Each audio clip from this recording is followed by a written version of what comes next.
Ek is Karel Robertse, die landgoedsuster by Bergvallei Aftree Landgoed in diens van Procare. Die basiese beginsel waarmee ons begin met tuisversorging is bad en aantrek hulp daarmee. Een van die eerste aanduidings dat 'n inwoner hulp nodig het, is wanneer jy begin werk met hulle medikasie.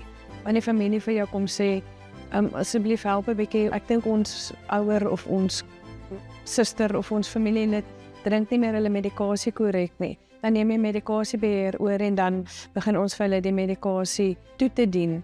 Dan jy neem daai verantwoordelikheid by hulle weg dat hulle nie meer daai druk op hulle het en dan die medikasie verkeerd kan neem nie. En dan maar hier en daar hulp.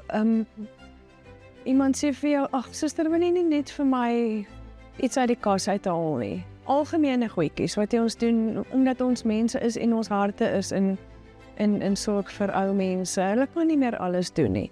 Help net om my skoene aan te trek, dan is jy net op 'n besoekie om gou te hoor, hoe gaan dit?